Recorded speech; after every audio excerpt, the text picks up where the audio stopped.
The views and opinions expressed on any program are those of the producers and/or the persons appearing on the program and do not necessarily reflect the views and opinions of FRC Media, Bristol Community College, or the City of Fall River.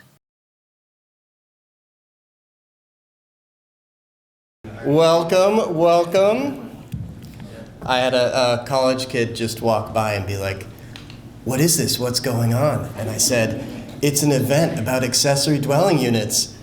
And the college kid had absolutely no follow-up questions about that. But I'm glad all of you are here because I am excited about this, and I know a lot of you are too. So thank you so much for coming out here and navigating a kind of tricky campus to navigate and joining us.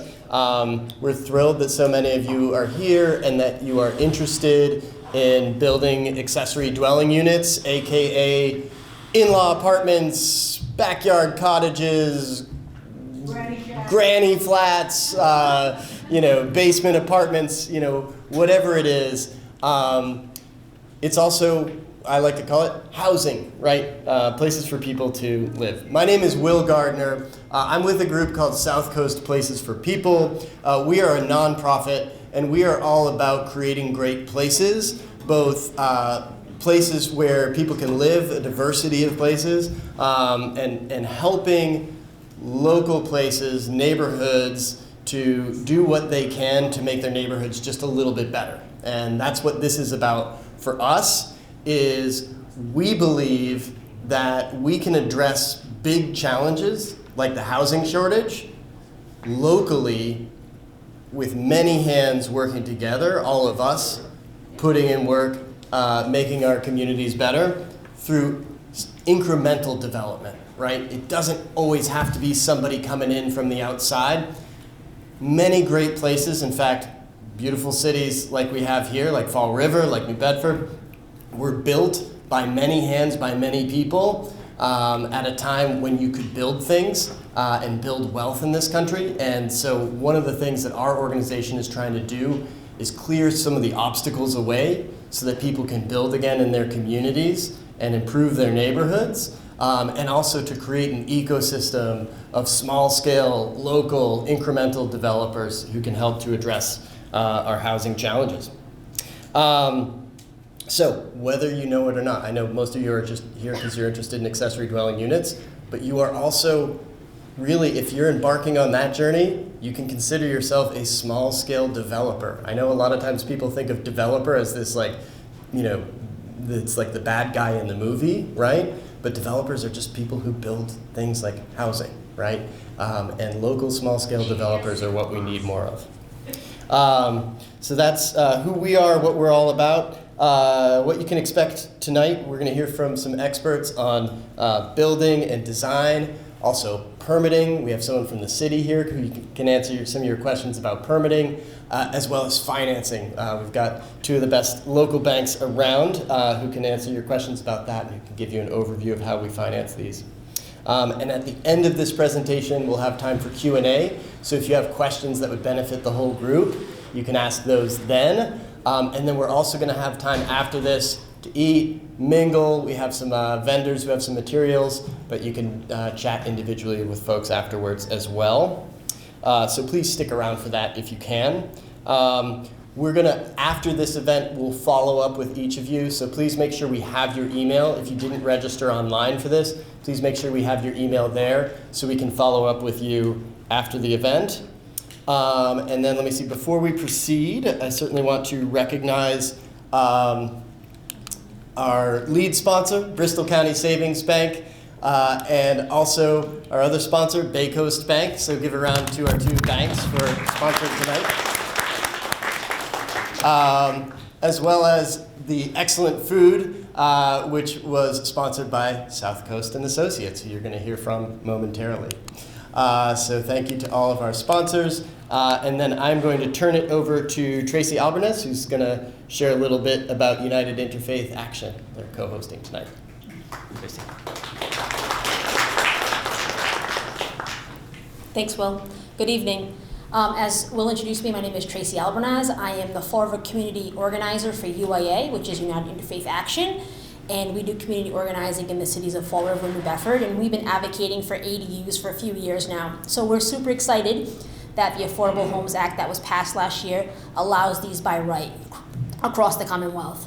And why ADUs are so important is because we have a housing shortage in the state, especially here in the South Coast. We're thousands of units behind in order to sort of stabilize the market. And so while ADUs won't, solve the housing crisis, they're just one tool that can help do that. And ADUs are great for somebody like myself. I actually can't afford my own apartment or house because I'm a one-person household, even though I have a job and a college degree.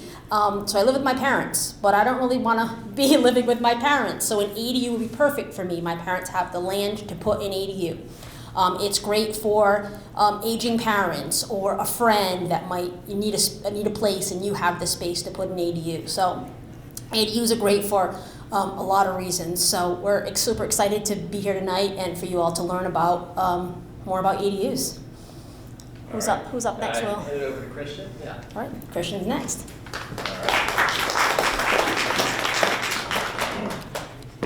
Alrighty, I appreciate you all being here tonight. There's going to be, I'm going the wrong direction here. Yep. There's a lot of information that we're all going to go over tonight, and I'm sure you're going to have questions as we go. Please, if you have questions as we're going, specific to your situation or ADUs in general, don't be afraid to raise your hands. So many times when we're giving these presentations, when someone starts asking a question, you see others nodding their heads because it's applicable to them, so don't be afraid to speak out, stop me if something stands out. So SouthCoast and Associates, we're a design build company. We're based out of Dartmouth, Mass, but we work all throughout Fall River, New Bedford, Westport, Acushnet, Fairhaven, all within this local region. By design build, what I mean is when you start this ADU journey, you're going to start on the design side of things. You're going to need to have a plan and a roadmap to follow, which is going to be your architectural drawings, as well as your site plans, which would be a civil engineering company. But on the design side of things, we specialize in all sorts of projects. So ADUs, new construction homes, restaurant renovations, light industrial work, you name it, we're able to design it when it comes to the design side of things. Now, when it comes to the build side of things, we specialize in large-scale additions, large-scale remodels, or standalone structures, just like accessory dwelling units, new construction homes, as well as like commercial work. So I'm sure maybe some people in here are familiar with Tia Maria's Cafe or Play Arcade. Those are all projects that we were involved in either on the design side of things or the construction side of things, as well as tons of residential projects that you wouldn't necessarily know. But we work in a wide array of things on that side of things. So now the reason we're all here today, show of hands, if I had to guess, everyone knows what an ADU is, but raise your hand if you know what an accessory dwelling unit is. Okay, now does anyone here not know what an accessory dwelling unit is? No, perfect, great. That means that the state's doing its job pushing this out. So an ADU is just a structure in excess to your home, and the point of it is to provide, like Will and Tracy said, some additional housing. So there are tons of different scenarios that might be applicable to your situation. Maybe you've lived in the same house for 30 or 40 years, you don't want to move, your kids are having a hard time with rent. We've designed tons of projects where maybe the parents who've been in this house for 30 years put an ADU on their property. They move into this ADU, which is more accessible for them. They can stay where they've been for so long, and their kids now can move into the house that they grew up into. Other examples are if you have kids coming out of college dealing with the high costs of the economy and they can't afford to move out, but they want some of their own independence. We're seeing a lot of that where people convert their basements or their second floor into more of an independent space that just allows for their kids to have, that separation from living with mom and dad, for so long. So now types of ADUs. This is where the beauty comes in with the ordinance that the state passed. Previously across a bunch of different towns, either ADUs weren't allowed or they were allowed but they had to be attached. So commonly what we've seen on the design side of things is we've designed ADUs with 35-foot long breezeways connecting them to houses because they needed to be attached by conditioned space. Now that doesn't need to happen. By right, if you live in any single family zone in the state of Massachusetts, you can build a detached accessory dwelling unit by right. But that's just one type. A lot of times people have detached garages already on their property that they don't use that can be converted. Your basement can be converted, your second floor, you can add a storage to your house. or you can put an ADU attached to your house. And where we come in on the design side of things is to design a space that's going to complement your property and not stick out like a sore thumb. A lot of what we see with the fear surrounding ADUs is people are afraid that it's just going to look like these mini obnoxious houses are everywhere, and that's where we come in the picture to design something that's going to complement your home. Maybe you can't even tell, like the picture second from the top, you can't even tell that that's an accessory dwelling unit. It's just an addition to the house. So that's where we kind of get to play around with it on the design side. Regulation-wise, every town and municipality is different. So, for instance, in New Bedford, they passed a ordinance that is going to allow for accessory dwelling units to be even closer to the property line than a typical house. They're going to allow for them to be even bigger than the state ordinance. They're going above and beyond. I'm sure Fall River is going to be updating their ordinance too. Versus communities like Dartmouth, they're going to be strict to the guidelines where you can't build it any larger than 900 square feet. You're going to have to follow all of those different setbacks, and if you reach out to us, we're going to help guide you through that process as to what's going to fit on your property, who you need to talk to next, and get those site plans made up.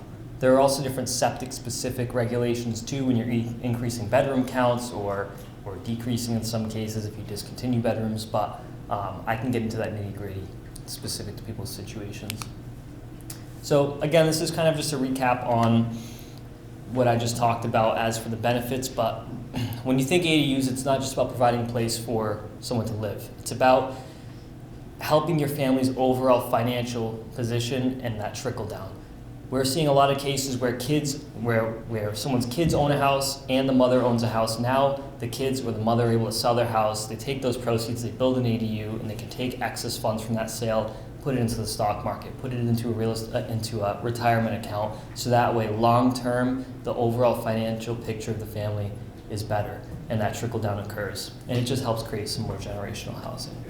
So I know that's a ton of information. My information's up here, but I'm also going to be here at the end of the presentation to answer any questions that you guys have, talk a little bit about your situations, and hand out some cards. So come find me if you have any questions specific to everything I went over.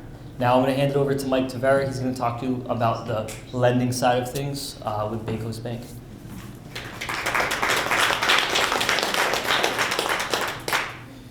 Thank you, Christian.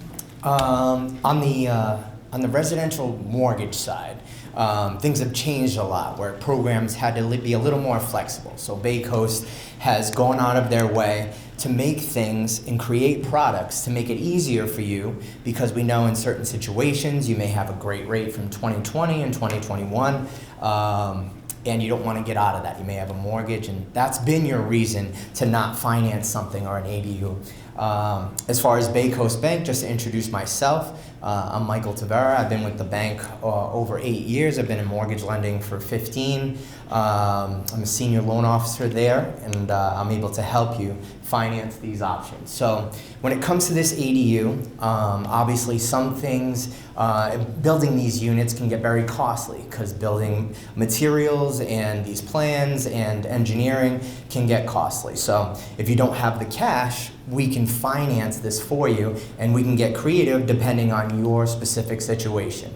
So today I'm just going to go over kind of the different scenarios, and then we can, after the fact, I will be here for 30-40 minutes, and we can have conversations about your specific situation to see what would fit you best. So as far as cash, you can get a home equity line of credit, you could do a cash out refinance on the existing mortgage that you currently have, or the construction renovation loan that we do have, that works in a case of more where you have a bigger mortgage, you don't quite have enough equity to finance that ADU currently, but you have the need for housing. So we may be able to use the future value of your property, of what all the value you're adding, to give you that loan, because we know the house is going to be worth more and you'll have that equity shortly.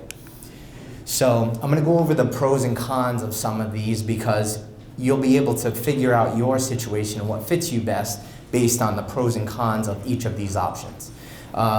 So as far as a home equity line of credit, this sits more with the person who has a lot of equity. They've had their mortgage for years. Their value of their property has risen from $200,000-$300,000 to maybe $500,000, $600,000, $700,000. They don't want to touch their fixed rate mortgage that's at a great rate. You can get this home equity line of credit. Now, you can get this up to $250,000 as long as you have the equity. They'll allow you to go up to 80% of your home's value in that space. And it's a great option in the fact that you don't have to have all the plans for the ADU mapped out, engineered, cost, everything. I use the analogy that it's a credit card at a much better interest rate on your home. So instead of taking out a credit card at 25, 28%, you have a home equity line of credit at 7%, and you can use it where you could use it up to $250,000. You can pay it down in chunks as you sell property or come into money. So for that first 10 years, it's a draw period. So during that draw period, you can borrow against it, you can write checks out of it, you can pay it down if you come into money or get a tax return. So it's flexibility, that's the pro there. The cons is those financing options are tied to the Fed rate. So as the Fed drops or has been dropping in this year, later this year, they've been dropping quarter points, you'll see the rates on HELOCs get better.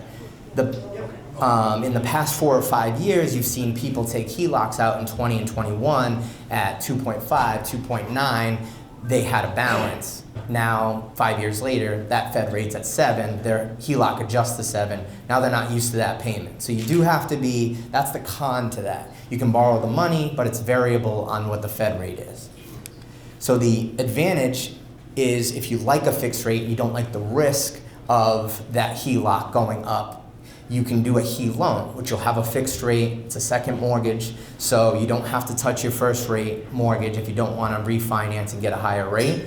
So it works in the same way, but you're going to get a fixed amount of money up front. So it's not going to be a line where we give you $250 and then you're borrowing $30, $60, $90 as you need it to pay the contractor. You just need to know how much money you're going to need up front. We're not going to ask you for the plans, but you're going to need to know how much you're going to need because you can't go back to the well to get the money unless we tried to refinance the HE loan or whatever we need to do. So those are on fixed terms, whether it's 5, 10, or 15 year, and they have fixed rates, so you don't have to worry about that variable adjustment for that. Now, cash out refinancing, whether you have a lot of equity, maybe you don't have that like 2.5 or 3% rate, you might be able to kill 2 birds with 1 stone, where if you bought in the past 2 years, your rate's 7 or 7.25, rates have come down a little bit recently where you might be at 6 now, where conventional rates are around, or FHA at 5.25, which is a great rate, something we haven't seen in the past year. So if you have the equity in the home and you can refinance and get a better rate, this might be your option. You bring down your mortgage rate on your current first mortgage, and then you get the cash out where we increase your first mortgage loan to get you that cash in hand. Again, you don't need to know the specifics of what you're going to do with the money. The cash can be put in your savings, and then you can pay the contractor with that cash out. Now, construction renovation, I'm personally, as a loan officer, I'm doing a lot of these. I'm seeing at least 2 or 3 a month come in, just in the fact that people want a fixed rate and they want a plan. So they need to know how much the ADU is going to cost. They want to see what the project's going to look like, and we will use the future value of your property. So right now, if you think your single family ranch home, for instance, is 1,000 square feet, you think it's worth $450, and you say, Mike, I still owe $375 on my $450 homes. I don't have the equity for a home equity line. I don't have the equity to refinance, cash out, and pull enough out to make this ADU. You can do a renovation or a construction loan where we see the plans, we will look at it, we'll give you an after appraised value, we'll look at the plans and say, when this is complete, your home's now going to be worth $700,000 with that extra 900 square feet in this other unit. We can use that future value, lend up to a percentage of that future value, and get you the cash out you need. Now, the advantage to this, it's also where you kind of have a payment. It's one payment, and it's not going to be 2, where you have a home equity line and a mortgage payment still. It's all going to just be one payment. Now, with a construction renovation loan, we do it as a convenience to you, where there's interest-only periods while you're in the construction phase. So if the stress of adding and being under construction in your house is already stress enough.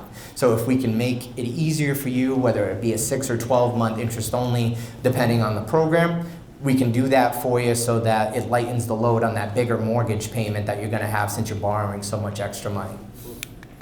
Now, the building an ADU, obviously the incentives he touched on, which was great.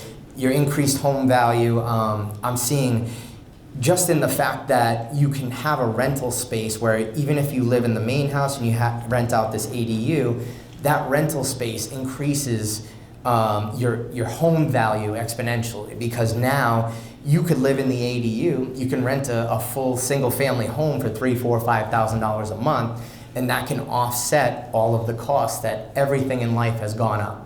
So whether it be heating, electric, property tax, insurance lately, you can offset all these costs by having that rental income in the other unit or in the original single family that you currently are in. The more efficient use of space may allow you to reduce living expenses. So just what I touched on. Everything has gotten more expensive. So if you can live in 900 square feet rather than your 2,600 square foot colonial, and you can use energy in that 900 square feet, maybe your kids have moved out, anything helps now with the savings. So the cost of everything can be much less for you. I'm going to be available after, so if you want to go over your specific situation, we can go over numbers and what things would look like and what options are best for you. Vajra is going to get into more of the weeds of like documents and how that goes about as far as the financing is concerned.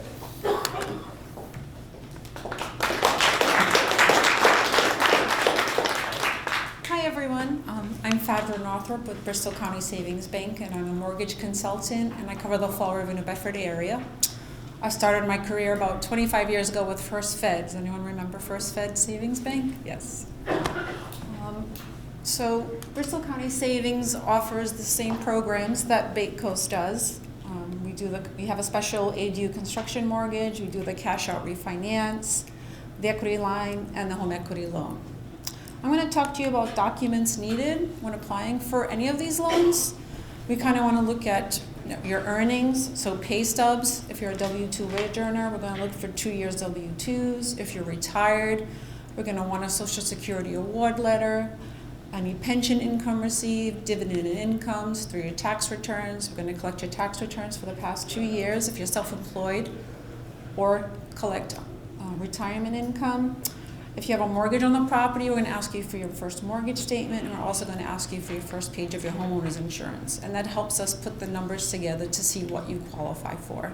Does anyone have any questions on documents needed? Has everyone applied for a mortgage? And so you're familiar with that information. So when we do an equity loan or a home equity line of credit or a cash out refinance, we don't need to see anything associated with the ADU. That's your information, because you're going to take that money and use it as you'd like.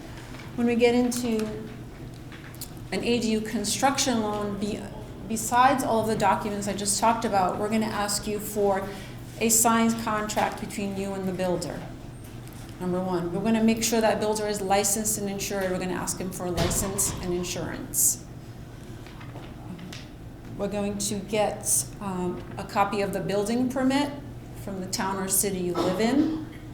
And for your home insurance, once you close on a construction loan for the ADU, we're going to ask you to provide a builder's risk on your homeowner's insurance. So that's about a 6-month policy that covers materials while construction is going on. I don't know too much about insurance, but if you want to talk further, you can always speak to your insurance agent.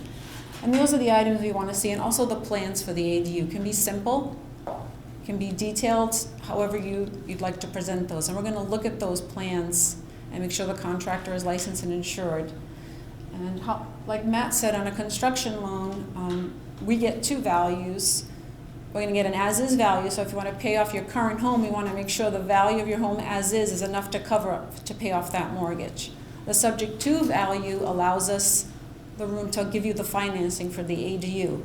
So when you close on the mortgage, you pay off your first mortgage, and we're going to hold back. Say if it's $150,000, we're going to hold that back in an account, and as the construction goes on in phases, you're going to call the bank, you're going to say, okay, my foundation isn't, probably not a foundation, a slab for the ADU if you're building a separate unit, or if you're adding onto the garage, So, this has happened during the construction. You call the bank, we go out and inspect, the money goes into a checking account, and you pay the builder, and that's how it works.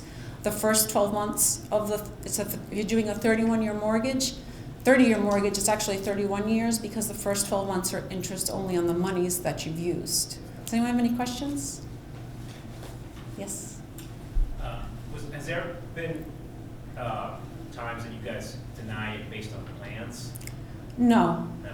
We never deny based on plans. It's what the customer likes. Obviously, we like to see a bathroom and a kitchen, but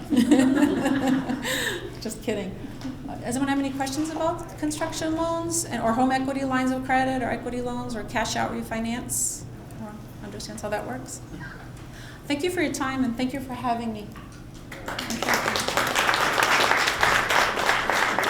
And then we have one more presenter today, a very special person, because this is the person who is a real font of knowledge, particularly for Fall River. So I wanted to invite Mr. Glenn Hathaway from the City of Fall River Building Department. He was going to give a few notes. Listen carefully and take notes, please.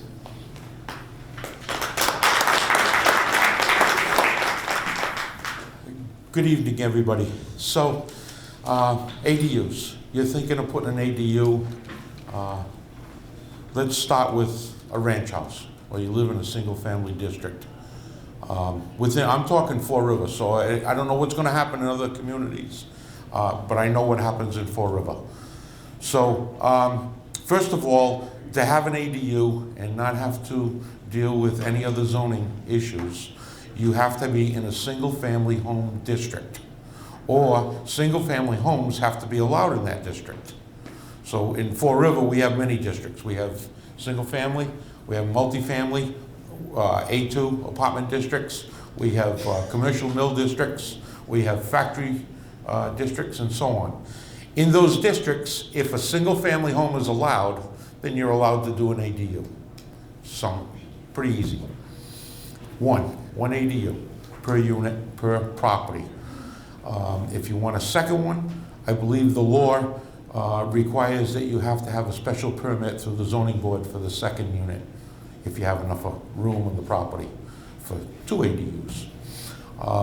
So we'll start with the ADU, we'll start with that. We have a raised ranch, we have an attached garage. You want to bring your mom and dad along, get them closer to you so you don't have to run around. You want to convert the garage. It's 803 square feet, so it's under 900. You're allowed to do it. It needs to, as long as you're in a single-family district, it's attached. It should conform to setbacks and stuff because it's already pre-existing. Non-conforming, maybe. So you're allowed to convert that garage. With that said, now you need plumbing in the garage, you need electrical, you need a second unit. So does your house service, wiring service, have the capabilities to put a second unit or a second meter? You're going to have, these are considerations for that consultant. Where's that consultant, that design consultant? The guy in the red shirt. Yeah, Christian. Where'd he go? Down the hall. He'll be Okay, here. so that's a question, a good question when you go to see him, if that's the company you decide to communicate with. Are you going to have the electricity on 1 meter? You're going to have it on 2 meters, number one. Number two, water, same thing. If you're in the city of Fall River, we have sewage, so septic systems is really not an issue. However, we do have some suburbs where the septic systems will apply, and if you exceed the number of bedrooms for that septic system, then you're going to have to update your septic system. Maybe another problem to you. But sticking with the garage, those are some of the questions you can ask the design professional as he's putting your layout together for your kitchen, your bathroom, and your living room, and so on. Once you get by the decision making, then you consult with a contractor and you submit for a plan. Like I said, if it's in-house, in a garage, it's pretty self-explaining. We don't have many problems, or you won't have many problems other than that garage area now or this building, this structure was a single family with a 2-car garage. It now becomes a 2-family. So the building code kicks in when you start doing the renovation that you now have a 2-family dwelling.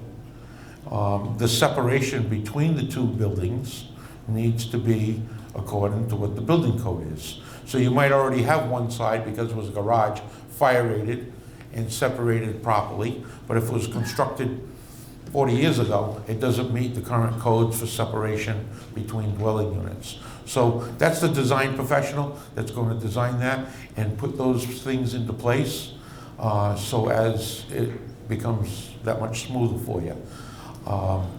As far as the rest of the structure, if let's say I'll get off the garage for a minute and let's talk about the basement. You got a raised ranch and you want to put your in-laws or your mother down in the basement. You have a flight of stairs up on the raised ranch, and you have a flight of stairs down, and you have one doorway, usually to the front of the house. So again, accessory dwelling unit means it's accessory. Are you going to have your mother-in-law walking up those flight of stairs, or your father-in-law, or your cousin, whoever, walking into your room, your apartment, on the second floor, up on the upper level of the raised ranch? So you would have to, the design professional again, is going to distinguish how you're going to do that to separate the upper and lower. Usually you put a door at the top of the stairs, door at the bottom of the stairs, and now you have 2 dwelling units. Again, after that point, something to discuss is the electrical, the plumbing, and so on who's going to, how that's all going to come about as far as the future of this independent apartment called an ADU. So are those financial burdens of the rent, are they going to cover the electricity, they're going to cover the gas bill, they're going to cover the water bill, and the cost of producing all of that stuff? The other thing that's a key point to the raised ranch going into the basement is the ceiling. So again, that second floor, the upper level of the raised ranch, the ceiling down in the basement area that you convert into the ADU needs to conform to the building code. And again, there's a separation between apartment dwelling units, and that's going to require fire rating. Again, the design professional, based on what you have there now and how you want to approach this, needs to be designed with a fire rating in between. Because it's no longer a single family, it's a 2-family. The next part of that is going to be the smoke alarm system. You now have a single family. The single family is going to become a 2-family. So you need smoke alarms for each unit, separated. If you have a common area, such as a small hallway or something like that, that's a common area. It's not connected. So when I burn toast in the morning, cooking my toast, I'm not waking you up upstairs. Okay, it's just a regular, normal 2-family. Smoke alarms are separated, and common areas are common areas. And if a common area is a common area, then you might need a house meter to take the burden off of the tenant paying the electric bill for so on and so forth. Again, that's the design professional that'll help you, guide you in all those questions that need to be answered as you put the process in place. Let's take the single family or the ADU that you want to put in the backyard because you got a lot of room. In Fall River, and I'm going to speak for Fall River again only, you want to put an accessory dwelling unit in the backyard and you have enough of room. If the building is not there, it's open space, you're free to do that, but you have to meet the setbacks for the neighborhood. So that could be 12 feet over here, 10 feet over here. It depends on the zoning for that particular neighborhood. Could be 10 feet in the rear, could be 15 feet in the rear. We have different zoning regulations on setbacks based on the zoning districts. Then you're basically building a structure in the back, separate building, as the gentleman has showed you the pictures that they've designed. Water and sewer is going to be connected to the primary unit. Electrical, again, how do you get there? Is it going to go underground? Is it going to go above ground? Is it going to be connected to the primary unit of the building? There's a lot of questions to answer. And that's where the ADU design professional here is going to help you. And that's why you should probably consider hiring somebody. I'm not here to advocate for the design professional, but there's a lot of questions out there. So you might want to answer, consult with somebody to help you make these decisions. If you have a 3-family in Fall River, 4-family in Fall River, and you want to convert the basement to an ADU, as long as our zoning allows it under the ADU regulations, it can happen. However, you're now making a 4-family into a 5. If it's big enough, it may require a sprinkler system. There's got to be 2 exits in all of these buildings. Maybe not in the ADU that's built in the backyard. That's another issue, but we'll leave alone tonight. But as far as the 5-family, there's going to be 2 exits. If you're below grade, meaning that you can't see out the cellar windows right now, you're going to have to put a exit window in each bedroom below grade. So that would require you to cut out the window. If you're below grade, you can't see outside. You're going to have to dig out the earth outside. You're going to put a window well in. And that window well, depending upon the elevation of the grade outside and what you are on the inside, could require a ladder. It's a special window. It's called an egress window, egress for life safety. And those below grade are in each and every bedroom in that unit, whether it's a 3 or a 5 or a 6-family, okay? I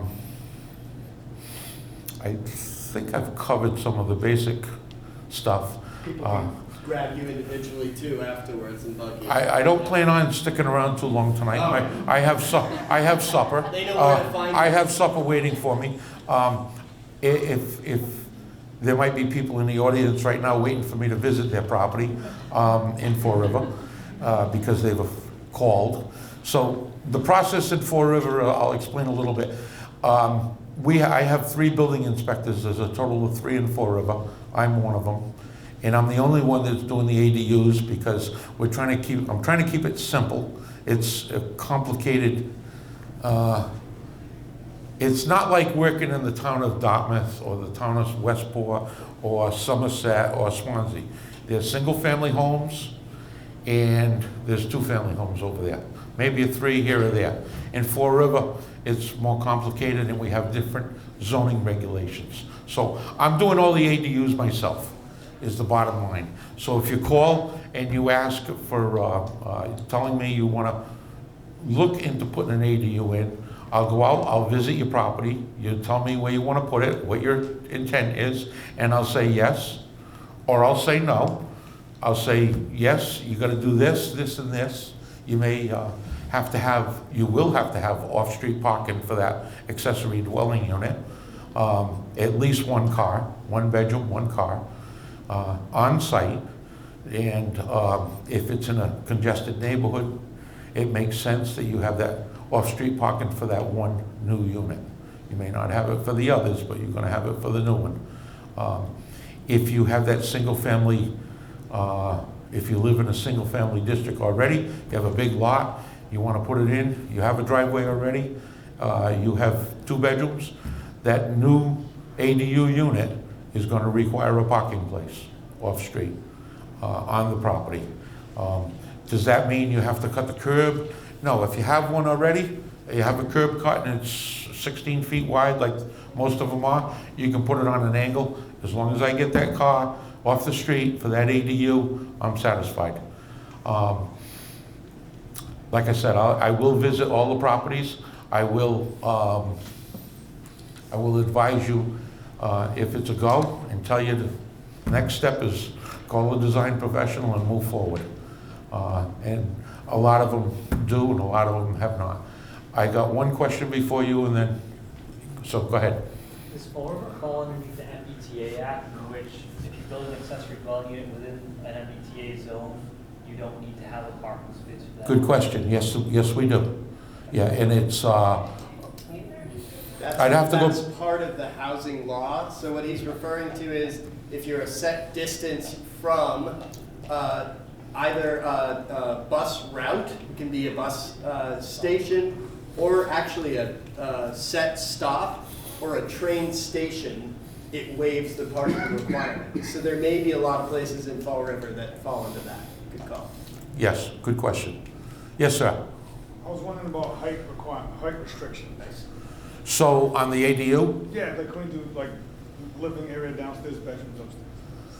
so right now, we don't have any regulations for ADUs, in particular ADUs, okay? Separate from our zoning regulations. So I would answer that and say that you're gonna have to meet the zoning for the neighborhood. And it could be 24 feet, could be 30 feet. Okay? All right. We gotta let this guy go get his supper. Glenn, thank you very much. You're welcome. All set, any other questions? What's the softball? I believe beef stew. Nice. Excellent. One last thing I want to cover, and then we can do a couple more questions, and then I want to let people go who want to go, or mingle who want to mingle. So SouthCoast Places for People, this is the first time we're trying this. We're doing something called the Jumpstart Fund, and the purpose of this is to just get things started, get a little momentum with these going. And so what this is going to do is going to create a handful of you who are interested in moving from like just thinking about it into action. We will reimburse you up to $500 for the planning and design part of it. We don't have a ton of money to do this with, so it's just going to be it's going to be first come, first serve. It's going to be the first 4, and it has to happen after this event. It has to be anybody who's come to this tonight. So people in this room, you have first dibs on this, and it's a reimbursement. So we won't pay the cost for you. You got to pay for it first, and then I'm going to send out something after this to all of you, a link to a form that you then send us along with documentation, and we will cover up to $500 for the first 4. And we're doing this because we know for a lot of people, they kind of get stalled out just at the planning stage, and they're not sure if they want to even invest that initial sum into exploring this. And so we're trying to get things going for a few of you. We also want to be able to shine the light on a few examples that come from this so that we can broadcast this out to our communities to say, hey, this is something that people can do. This is something that you can do in order to create housing. So we're doing this so that we can highlight a few of you, hopefully, who move forward with this. So like I said, I will send out an email. That's why it's really important we capture your email. If you're already registered through Luma, we have it. But if we don't already have your email, please make sure you leave it here. I wish we could do more. We're not a very big organization yet, but this is just a token that we can do in order to get things going. So with that kind of closes out our formal remarks. Let's take 1 or 2 more questions if we have any pressing questions that you think will benefit the whole group. And if not, we can move the rest of the discussion out into the hallway. Any questions for our presenters? Yes, ma'am. How does tiny houses on wheels figure in? Tiny houses on wheels. Do we have one of our... Yeah, Christian, you want to take that? Wow.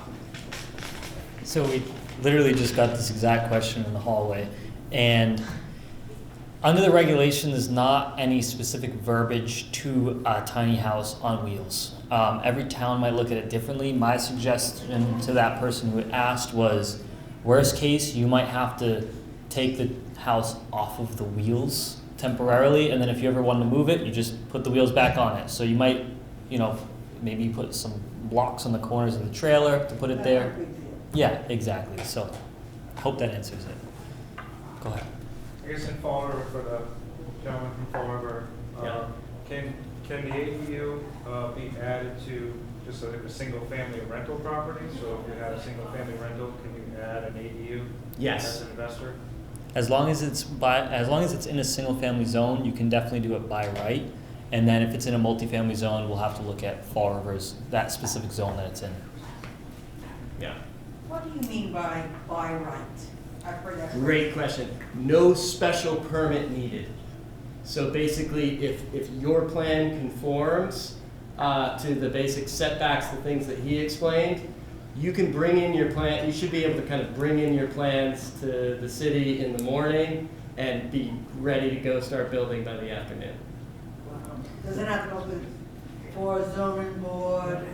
That's the idea, is that you wouldn't have to go in front of the zoning board. The town has 30 days by law to issue or deny your permit, but if you met all the regulations under this new ordinance, you should have your permit within 30 days by right. Yeah. 30 days to approve or deny your permit. Correct. What about if you are trying to move forward with the permit and you're waiting for a response? Is there any requirement there? That's why it's important that you have a company like ours involved, because what ends Well, I'm a up... homeowner and I'm just going to Yeah. City Hall and Yeah. I'm asking for an Okay. answer. Yeah. Yeah, so... Is there anything the state says they have to respond to by a certain amount of time? Yes, so in the building code book, it's specifically stated that they have 30 days by right, by law to issue or deny your permit.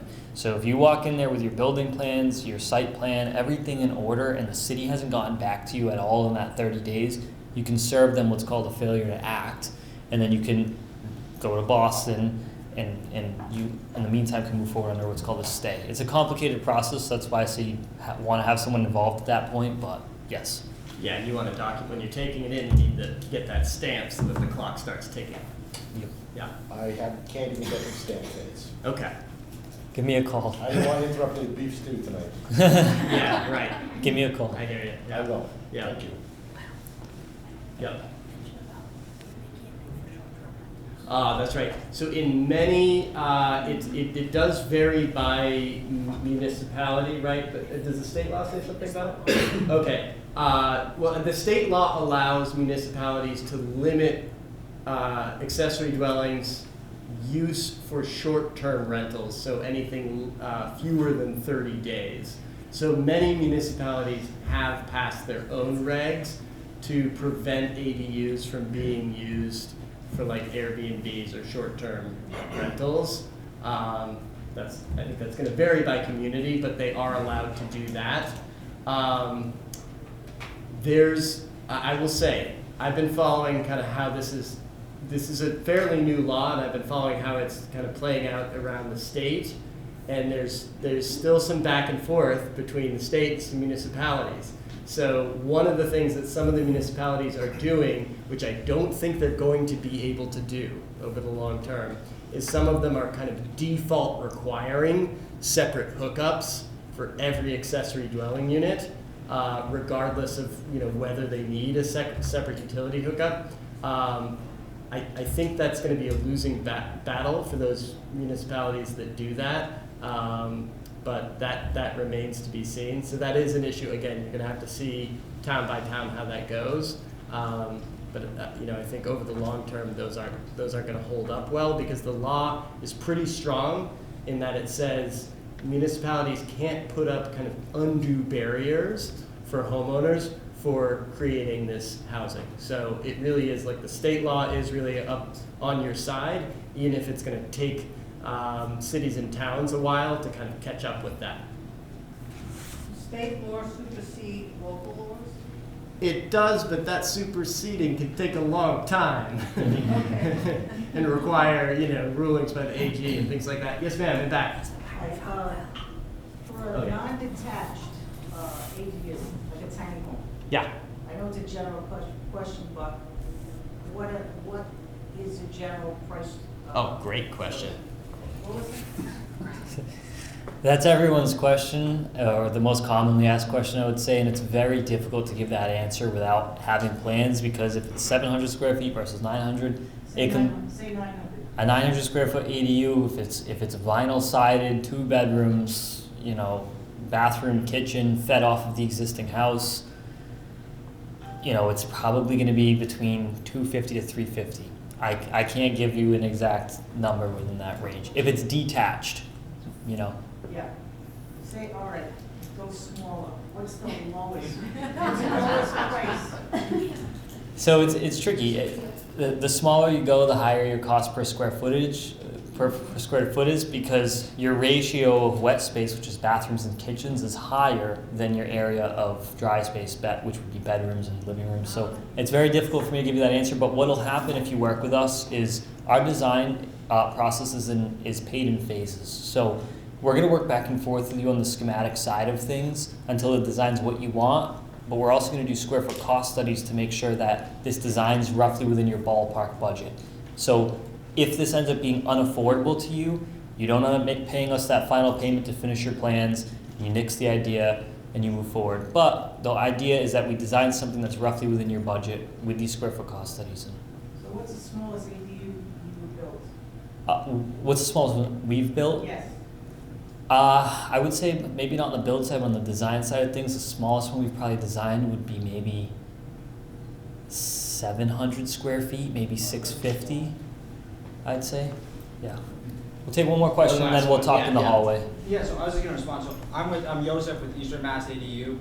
We're an ADU company based in Southern Mass. And so we have like a 480 square foot model that's priced like just around 200,000. That's kind of like our lowest price product. And that's kind of the vinyl siding, different finishes, but and we can get there. But like he's saying, when you can get up to 900 square feet from about an extra 100,000, and your price per square foot goes down because you still have that same wet space. So often, if clients can, we encourage them to go up in square footage because you're still adding the most value to your property. But if you're really budget constrained, we can do a much smaller thing, 500 square feet for that 200,000 range. Awesome. So if you're interested in that as well, come see Joseph, come see Christian. Thank you all for coming. Please stick around. We got food. We need to eat it all.